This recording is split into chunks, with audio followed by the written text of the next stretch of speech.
আয়ুষকে দেবলীনার শ্বাসরোধ করে মেরে ফেলাটা দেখা মাত্রই এবার কুসুমের প্রাণ সংশয় হলো। হ্যাঁ বন্ধুরা, ভিডিওতে লাইক দিয়ে দেখতে থাকুন। যে মুহূর্তে কিনা কুসুম বলতে থাকে যে দেবলীনা ম্যাডাম আপনি শেষ করে দিলেন এই মানুষটাকে, এই মানুষটা আপনার কী ক্ষতি করেছিল বলুন তো, ঠিক সেই মুহূর্তে দেবলীনা যখন বলতে থাকে যে না, এই মেয়েটাকে কোনো মতে জীবিত ও ফিরতে দেওয়া যাবে না এবং আন্টি চলে আসার আগে এই মেয়েটাকে শেষ করে এখান থেকে সরিয়ে দিতে হবে। পরবর্তীতে আন্টিকে আমি বলে দেবো যে কুসুম রীতিমতো নিজে অপরাধ বোধে ভুগতে গিয়ে রীতিমতো এখান থেকে পালিয়ে গিয়েছে, কারণ ও কাউকে ফেস করার ওর সাহস নেই। অন্যদিকে যখন কিনা কুসুম অঝরে কাঁদতে থাকে এবং বলতে থাকে যে ছোটো সাহেব আপনি শুনতে পাচ্ছেন, ছোটো সাহেব আপনার কিচ্ছু হতে পারে না, ছোটো সাহেব আপনাকে আপনার পরিবারের জন্য হলে ফিরতে হবে, ছোটো সাহেব আপনি শুনতে পাচ্ছেন, ছোটো সাহেব আপনি চুপ করে রইলেন কেন, ছোটো সাহেব আপনি কথা বলুন সারা দিন না, ছোটো সাহেব ডক্টর কোথায়, এক্ষুনি আমি ডক্টরকে কল করি। ঠিক সেই মুহূর্তে ডক্টরকে কল করার আগেই যখন কিনা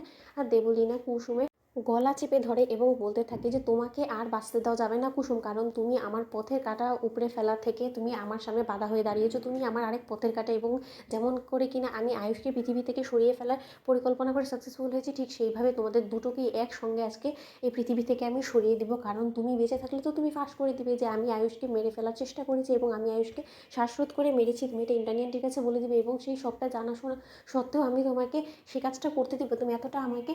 কাঁচা খেলোয়াড় ভাবলে কী করে বলো তো কুসুম। ঠিক সেই মুহূর্তে কুসুম বলতে থাকে যে আপনি আমাকে যতই মেরে ফেলার চেষ্টা করুন না কেন, এই কুসুম সরকার কোনো মতে মৃত্যুকে ভয় পায় না এবং আপনি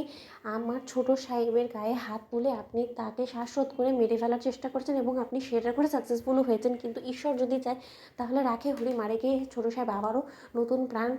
ফিরে পাবে এবং ছোটো সাহেব আবারও আমাদের সকলের মাঝে ফিরে আসবে, কিন্তু তখন আপনার কী অবস্থা হবে সেটা একবার আপনি ভেবে দেখেছেন বলুন তো দেবলীনা ম্যাডাম। এবং আমি ততক্ষণ পর্যন্ত আমার শেষ নিঃশ্বাস ত্যাগ করবো না যতক্ষণ পর্যন্ত কিনা সত্যটা সকলের সামনে না আসছে। এবং দেবলীনা ম্যাডাম আমি আরও একটা কথা বলে রাখছি, আপনি সকলের চোখে ধুলো দিয়ে আপনি ছোটো সাহেবকে আজকে পৃথিবী থেকে সরানোর চেষ্টা করছেন তাই তো, কিন্তু ছোটো সাহেব ফিরবে এবং এই কুসুম সরকার ছোটো সাহেবকে আবারও ফিরিয়ে আনবে। ঠিক সেই মুহূর্তে দেবলীনা যখন বলতে থাকে আগে তুমি তো বেঁচে না, তবে না তুমি আয়ুষকে আবার ফেরাবে বলো তো কুসুম। ঠিক সেই মুহূর্তেই কুসুমকেও যখন অনবরত মেরে ফেলার চেষ্টা করতে থাকে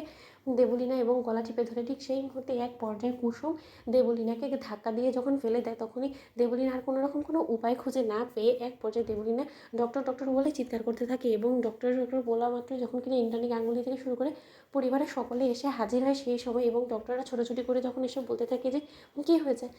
কী হয়েছে, পেশেন্ট রিকভার করেছে, পেশেন্ট সারা দিয়েছে। ঠিক সেই মুহূর্তে দেবলীনা যখন বলতে থাকে যে ডক্টর দেখুন আয়ুষের কী হয়ে গিয়েছে, আয়ুষ এরকম করে পড়ে আছে, আমি যখন কিনা এখানে এলাম তখন আমি দেখতে পেলাম যে কুসুম ছিল এবং এই মেয়েটা কিছু একটা আয়ুষের ক্ষতি করে দেওয়ার চেষ্টা করছে, দেখুন না ওর অক্সিজেন মাস্কটাও সরিয়ে ফেলেছে, এই সমস্ত কিছু করেছে এই কুসুম এবং আমি সম্পূর্ণরূপে এটা নিজের চোখে দেখেছি। আন্টি তুমি চলে এসেছো, আন্টি তুমি আমার কথা বিশ্বাস করো, এই কুসুম এটা ডেঞ্জারাস মেয়ে, ও রীতিমতো তোমার ছেলেকে মেরে ফেলার জন্য ও আয়ুষের মুখ থেকে অক্সিজেন মাস্কটা সরিয়ে ফেলেছে। তো বন্ধুরা লাইক কমেন্ট শেয়ার করো, সাবস্ক্রাইব করতে ভুলো না।